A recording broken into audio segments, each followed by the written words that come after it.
Hello मेरे प्यारे भाई बहनों, good morning. Welcome to Saumya maths classroom. और आज मैंने आपको बताया था कि आपकी एक्सरसाइज है, नई एक्सरसाइज 3.2 वो शुरू होने वाली है। और उसके पहले बस एक छोटा सा टॉपिक रह गया था आपको पढ़ने के लिए, तो मैंने सोचा कि एक 10-15 मिनट का वीडियो बना करके आपको दे दूं ताकि आप इसे भी समझ लें। और वैसे कि टॉपिक छोटा है लेकिन ये बहुत ही यूज़फुल है, क्योंकि आप जानते हैं मैंने इससे पिछली क्लास में आपको अवयवों का गुणा करना सिखाया है और आपने देखा होगा कि अवयव का गुणा करना थोड़ा सा टिपिकल होता है। तो अगर ऐसे में हमको कहीं ऐसा मिल जाए जिसमें हमें 2 या 3 अवयवों का एक साथ गुणा करना हो, या कहीं पर 2 अवयवों को जोड़ करके उसमें तीसरे का गुणा करना हो, तो हमारे लिए थोड़ा सा कठिन हो जाएगा। तो इसलिए हम क्या करेंगे, अपने इन गुणधर्मों के माध्यम से हम ये सीखेंगे कि कैसे हम अपने अवयवों के गुणा को इजी बना सकते हैं। ठीक है, तो आइए देखते हैं कि हमें इन्हें कैसे समझना है। आपकी हेडिंग है अवयवों के गुणन के गुणधर्म, यानी properties of multiplication of matrix. ठीक है, इंग्लिश में इसे क्या कहते हैं कि जब भी किसी मैट्रिक्स को मल्टीप्लाई किया जाता है तो उनकी कुछ प्रॉपर्टीज या कैरेक्टरिस्टिक्स होती हैं, उन्हीं को हमें समझना है। तो सबसे पहला नियम होता है हमारा साहचर्य नियम। ठीक है, साहचर्य नियम ये कहता है कि अगर हमारे पास 3 मैट्रिक्स हैं और उन्हें हमें आपस में मल्टीप्लाई करना है तो हमारे पास 2 तरीके हैं। 2 तरीके क्या हैं? माना ये हमारे 3 मैट्रिक्स हैं, तो हम क्या करेंगे, या तो पहले मैट्रिक्स और दूसरे मैट्रिक्स को पहले मल्टीप्लाई कर लेंगे और उसके बाद में जो रिजल्ट आएगा उसमें लास्ट में तीसरे वाले मैट्रिक्स को मल्टीप्लाई कर लेंगे। या दूसरा क्या कर सकते हैं, हम अपने तीनों मैट्रिक्स में दूसरे और तीसरे मैट्रिक्स को पहले मल्टीप्लाई कर लेंगे और जो रिजल्ट आएगा उसमें पहले वाले को इंक्लूड कर देंगे। अब आप देख सकते हैं यहाँ पर यही लिखा हुआ है। यहाँ पर हमारे पास A, B और C नाम के 3 मैट्रिक्स हैं और इन्हें हमें आपस में मल्टीप्लाई करना है। तो हमारे पास 2 तरीके हैं। पहला, हमने A और B को पहले ही गुणा कर लिया और जो रिजल्ट AB आया उसमें C का गुणा कर लिया। और दूसरा तरीका क्या है, हमने पहले दूसरे और तीसरे यानी B और C को गुणा कर लिया और जो रिजल्ट आया उसमें A को इंक्लूड कर दिया। तो इस तरह से हमारे पास गुणे के 2 मेथड हैं। अब आप सोचेंगे कि दीदी इसे करने का क्या फ़ायदा, करना तो हमें तीनों पड़ रहा है। लेकिन जब आपको क्वेश्चन सॉल्व करने को मिलेगा तब आपको असलियत में पता चलेगा कि कभी कभी इन प्रॉपर्टीज़ को लगाने से हमारा क्वेश्चन बहुत इजी हो जाता है। 2-3 स्टेप एकदम से कम हो जाते हैं, क्योंकि हो सकता है यहाँ पर B और C की जगह पर आपको कोई ऐसा मैट्रिक्स मिल जाए जो आइडेंटिटी मैट्रिक्स हो। तो आप जानते हैं, अभी मैं आपको आगे बताऊंगी कि आइडेंटिटी मैट्रिक्स से किसी मैट्रिक्स को गुणा करने पर हमें फिर से अपना मैट्रिक्स मिल जाता है। तो वहाँ पर हमारा क्वेश्चन क्या होगा, ईजी हो जाएगा। हमें उसे गुणा करने की कोई ज़रूरत ही नहीं पड़ेगी, हम डायरेक्ट आंसर लिख देंगे और आंसर से क्या करेंगे, A का मल्टीप्लिकेशन कर देंगे। तो ये हमारे क्वेश्चन को देखने के टाइम पता चलेगा कि ये किस तरह से हमें फ़ायदा पहुंचाते हैं। अब उसके बाद में आपका जो दूसरा नियम है उसे कहते हैं अक्रम विनिमेयता। अब मैंने आपको जब अवयवों के योग के गुणधर्म पढ़ाए थे तब मैंने आपको बताया था कि अवयवों का योग जो होता है वो क्रम विनिमेय होता है। क्रम विनिमय का मतलब, विनिमय का मतलब आप जानते हैं क्या होता है, मतलब अदला बदली। विनिमय का मतलब होता है अदला बदली और क्रम का मतलब होता है ऑर्डर, यानी ऑर्डर को क्या करते हैं, रीअरेंज कर दें तो उत्तर बराबर आता है। यानी कि जैसे मैंने आपको बताया था एक मैट्रिक्स है A और दूसरा मैट्रिक्स है B, अगर हम A को आगे लिखें और B को उसमें जोड़ें, और या फिर क्या करें, B को आगे लिखकर A को उसमें जोड़ें, तो दोनों तरह से उत्तर समान आता है, यानी दोनों तरह से हमें क्या होगा, आंसर एक ही मिलेगा। लेकिन जब यहाँ पर अवयवों के गुणा की बात होगी तो जो मैटर है वो इससे बिल्कुल अपोजिट होगा, क्योंकि अगर हम एक अवयव को आगे लिखें और दूसरे को पीछे, और अगले में क्या करें, पीछे वाले को आगे लिख दें और आगे वाले को पीछे, तो उत्तर बदल जाता है। अब ऐसा क्यों होता है, सरल शब्दों में समझ लेते हैं। माना ये आपका मैट्रिक्स A है जिसमें A, B, C, D 4 element है। दूसरा मैट्रिक्स जिसे आपको गुणा करना है उसमें 1, 2, 3, 4 है। यानी ये आपका मैट्रिक्स हो गया, आगे वाला आपका कैपिटल A हो गया और पीछे वाला कैपिटल B हो गया। आपने इन्हें इस फॉर्म में गुणा किया। अब आप जानते हैं कि जब आप 2 मैट्रिक्स का गुणा करते हैं तो पहले वाले मैट्रिक्स की केवल रो ली जाती है और दूसरे वाले मैट्रिक्स के केवल कॉलम्स लिए जाते हैं। ठीक है, अब ये मैं आपको इसलिए बता रही हूँ ताकि अगर आपसे कोई पूछे कि उत्तर क्यों बदल जाता है तो आप आसान शब्दों में उसे बता सकें। ठीक है, तो आपने देखा कि जो ए मैट्रिक्स होगा उसकी केवल रो को लिया जाएगा और जो बी मैट्रिक्स होगा उसकी केवल कॉलम्स को लिया जाएगा। अब इससे अपोजिट उसमें चलते हैं। अगर हम बी को आगे रख दें, बी में 1 2 3 4 है और इस कंडीशन में हमने क्या किया, बी को आगे रख दिया और ए को हमने पीछे रख दिया है जिसमें A B C D 4 element थे, तो ये हमारा ए पीछे हो गया।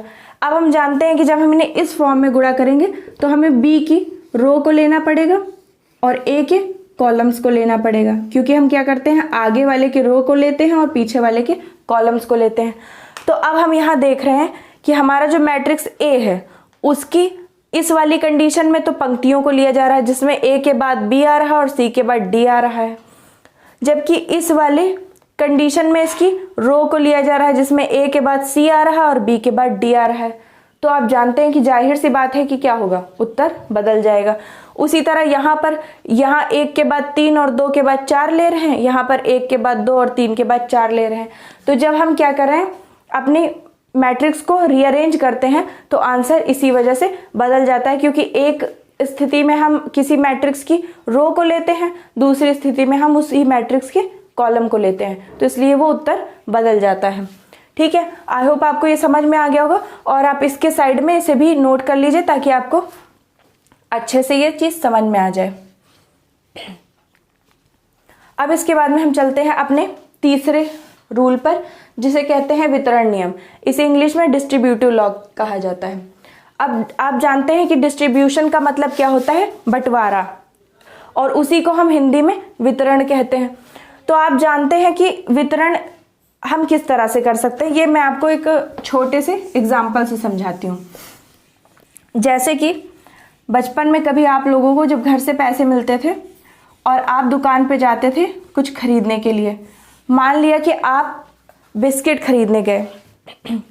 अब आपको आपकी मम्मी ने 2 पैकेट बिस्किट के लिए पैसे दिए, यानी आपको 2 पैकेट बिस्किट खरीदने हैं, और आपकी छोटी बहन भी आपके साथ गई, ये छोटा भाई गया, उसको 4 पैकेट बिस्किट लेने हैं। हमेशा छोटे वालों को थोड़ा ज़्यादा मिलता है क्योंकि मम्मी बोल देंगी कि तुमने 2 लिए, इसको भी 2 मिलेंगे, एक ये मेरे लिए लेकर आएगा और एक क्योंकि ये छोटा है तो इसे और दे देते हैं। ठीक है, ऐसा सबके साथ होता है, मेरे साथ भी होता है, छोटे वाले हमेशा ज़्यादा ही झटक लेते हैं।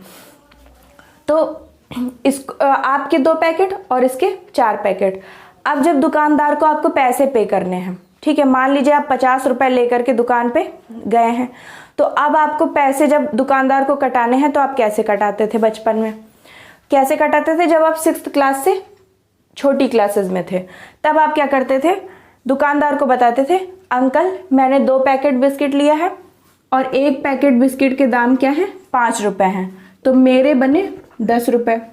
मेरी छोटी बहन ने या मेरे छोटे भाई ने 4 पैकेट बिस्किट लिए हैं और एक पैकेट के दाम है 5 रुपए, तो इसके बने 20 रुपए। अब हम दोनों को जोड़ देते हैं और आंसर आ जाएगा 30 रुपए, यानी दुकानदार की 30 रुपए की चांदी हो गई, जबकि चांदी मिलती नहीं है 30 रुपए में, 30,000 में भी नहीं मिलेगी, 60,000 में मिलेगी, लेकिन दुकानदार को क्या होगा, 30 रुपए मिल जाएंगे। अब इसके बाद जब आप 6th क्लास से ऊपर वाली क्लास में आए तो आपको पता चला अरे यार इस तरीके करने की क्या जरूरत थी, हम क्या करेंगे, अपने छोटे भाई या बहन और अपने जो बिस्किट के पैकेट्स होंगे उनको एक ही थैले में रख करके गिन लेंगे। यानी अब हमें क्या पता चला कि हमको इन्हें अलग अलग गुणा करके जोड़ने की जरूरत नहीं है, हम डायरेक्ट क्या कर सकते हैं, हमने 2 पैकेट बिस्किट लिए थे, हमारे छोटे भाई या बहन ने 4 पैकेट बिस्किट लिए थे, और उसके बाद में हम डायरेक्ट एक पैकेट के दाम से गुणा कर देंगे और उत्तर आ जाएगा 4 में 2 जोड़ा 6 और 6 पंचे 30, यानी कि उत्तर डायरेक्ट 30 आ गया। तो अब इसका मतलब क्या हुआ कि देखो यहाँ पर जो हमने एक बार गुणा किया, फिर दूसरी बार गुणा किया, फिर दोनों उत्तर को जोड़ा तब 30 आया, यहाँ पर डायरेक्ट हमने एक बार जोड़ा और एक बार गुणा किया, उत्तर 30 आ गया। तो अब हमारा जो 3-4 स्टेप का गुणा था या 3-4 स्टेप का क्वेश्चन था वो एक ही स्टेप में समिट गया। तो इसी तरीके ये जो वितरण नियम है वो बिल्कुल इसी तरह है। ये वाला लॉ जो है वो इस तरह से है जिसमें आप 2 बार गुणा करके जोड़ते हैं, और ये वाला लॉ क्या है जिसमें आप डायरेक्ट जोड़ करके एक बार गुणा कर देते हैं। तो इसका मतलब क्या हुआ कि हमको अगर तीन मैट्रिक्स दिए हों ए, बी और सी, अब इसमें बताया गया है कि हमें पहले और दूसरे मैट्रिक्स को जोड़ना है और तीसरे से गुणा करना है। तो हम कैसे कर सकते हैं? या तो हम पहले दूसरे मैट्रिक्स को जोड़ लें और तीसरे से गुणा कर दें, या तीसरे मैट्रिक्स को पहले से गुणा कर लें, तीसरे मैट्रिक्स को दूसरे से गुणा कर लें और जो उत्तर आए उसको जोड़ दें। अब देखिए क्या हो रहा है, यहाँ पर ए का गुणा सी से हो रहा है, बी का गुणा सी से हो रहा है और दोनों को बाद में जोड़ा जा रहा है। ठीक है, तो एक ये तरीका हो गया। अब इसी मैट्रिक्स को आपको दूसरी तरीके से दे दिया गया है, इसमें आपको ए और बी को जोड़ना था, इसमें आपको बी और सी को जोड़ना था, तो कोई फर्क नहीं पड़ेगा। इसमें आप क्या करेंगे, बी और सी को जोड़ करके ए से गुणा कर देंगे, तब भी उत्तर वही आएगा। या पहले ए का गुणा बी से कर लें, ए का गुणा सी से कर लें और बाद में दोनों उत्तरों को जोड़ दें, तब भी आपकी वही चीज आएगी, सेम। अब हम मूव करते हैं अपने लास्ट गुणधर्म की तरफ, जिसे कहते हैं गुणन के तत्समक का अस्तित्व। ठीक है, मैंने आपको बताया था तत्समक का मतलब एक ऐसा नंबर होता है जिसे हम जब किसी नंबर के साथ गुणा करते हैं तो हमें अपना नंबर दोबारा मिल जाता है। अब जो नॉर्मल मैथमेटिक्स होती है उसमें भी गुणन का तत्समक होता है और वो तत्समक क्या होता है, एक होता है। आप जानते हैं कि एक ऐसा नंबर होता है जिसे किसी भी नंबर से गुणा करने पर हमें दोबारा अपना नंबर मिल जाता है। तो इस वजह से क्या होता है, एक जो हमारी नॉर्मल मैथमेटिक्स होती है उसका तत्समक अवयव होता है। तो इसी तरह से जब हम मैट्रिक्स पर तत्समक लगाएंगे तो एक इस प्रकार का मैट्रिक्स भी पाया जाता है जिसे हम आई से डिनोट करते हैं, कैपिटल आई, और इसे इंग्लिश में कहते हैं आइडेंटिटी मैट्रिक्स। ठीक है, इसे मैंने जब आपको सेकेंड क्लास में जब आपको मैट्रिक्स का जो सेकेंड लेक्चर था उसमें मैंने आपको समझाया है कि मैट्रिक्स कितने प्रकार के होते हैं। तो उसमें जो सबसे लास्ट मैट्रिक्स मैंने आपको बताया था वो था जीरो मैट्रिक्स, और उसके जस्ट पहले मैंने आपको आइडेंटिटी मैट्रिक्स बताया था। इसे हम हिंदी में क्या कहते हैं, तत्समक। ठीक है, अब ये एक इस प्रकार का मैट्रिक्स होता है जो एक वर्ग आव्यूह होता है। मैंने आपको उसमें वर्ग आव्यूह भी बताया। वर्ग आव्यूह वो आव्यूह होता है जिसमें पंक्तियों की संख्या और स्तंभों की संख्या बराबर होती है, यानी कि रो और कॉलम बराबर होते हैं। और उसके अलावा ये एक विकर्ण आव्यूह भी होता है। विकर्ण आव्यूह में क्या होता है, जिसके तीनों एलिमेंट, विकर्ण वाले तीनों एलिमेंट या दोनों एलिमेंट बराबर हों। तो इसमें क्या होता है, विकर्ण में एक होते हैं और उसके अलावा बाकी सारे तत्व जीरो होते हैं।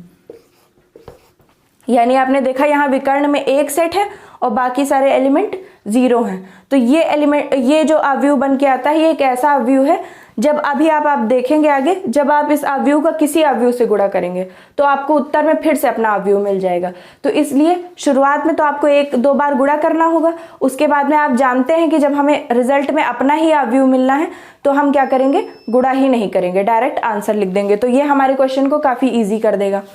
तो यही एक आव्यूह ऐसा आव्यूह होता है जब हम इससे किसी आव्यूह का गुणा करते हैं, चाहे इसे आगे रखें, इसको पीछे रखें, चाहे अपने आव्यूह को आगे रखें और आइडेंटिटी मैट्रिक्स को पीछे रखें, तो उत्तर में हमें क्या होगा, अपना ही आव्यूह दोबारा मिल जाएगा। ठीक है, अब एक और चीज बता दूं कि आव्यूह जो ये आई आव्यूह है, अब यहाँ पे आपने देखा 1 2 3 तीन पंक्ति और 1 2 3 तीन स्तंभ, यानी 3 into 3 का है। लेकिन जरूरी नहीं कि ये 3 into 3 का ही हो, 4 into 4, 5 into 5, 2 into 2 सबका हो सकता है। अगर ये 2 into 2 का होगा तो 1 0 0 1 ऐसा होगा। अब आप देख रहे हैं कि यहाँ पर विकर्ण में एक सेट है और बाकी सारे एलिमेंट जीरो हैं, तो इसी को हम आइडेंटिटी मैट्रिक्स कहते हैं। बच्चों, आपका ये लेक्चर यहीं पर ख़त्म होता है। बहुत छोटी सी क्लास थी, लेकिन मैंने कहा कि ये बहुत ज़रूरी है तो मैं आपको पढ़ा दूं छोटी सी क्लास में। अब कल के आपके लेक्चर में आपको एक्सरसाइज 3.2 समझाई जाएगी। और उसके अलावा मैं आपसे रिक्वेस्ट करती हूँ कि अपने ज़्यादा से ज़्यादा भाई बहनों को इस क्लास से जोड़िए और ये बिलीव करिए कि आपको कोई फ्री में भी पढ़ा सकता है। मैं ये समझती हूँ कि आपके घर में आपको, या घर में क्या, बच्चे खुद भी और स्पेशली घर वाले भी 12th क्लास से छोटे बच्चों के लिए जल्दी मोबाइल प्रोवाइड नहीं कराते पढ़ाई के लिए, और अगर कराते भी हैं तो उनको ये लगता है कि जो कोचिंग फीस ले रही है या जो स्कूल जिसमें बच्चे पढ़ रहे हैं वही उसमें पढ़ाई करा सकते हैं। उनको ये यकीन नहीं है कि यूट्यूब पर जिस पर वो, क्योंकि आप जानते हैं कि मम्मी पापा लोग क्या करते हैं, यूट्यूब पर कभी कोई गाना सुन लिया, कोई वीडियो देख लिया, तो उनको ये यकीन नहीं होता है कि यूट्यूब पे पढ़ाई भी होती है। तो आप अपने घर वालों को यकीन दिलाइए, उन्हें वीडियोस दिखाइए, उन्हें समझाइए कि ये क्लासेस पूरी तरीके से आपके लिए फ्री हैं और आपकी जो फीस है वो केवल आपका सब्सक्राइब कर लेना, लाइक कर देना, कमेंट कर देना, अच्छी अच्छी सजेशंस देना और उसके अलावा शेयर कर देना ही है। ठीक है, ओके, थैंक यू।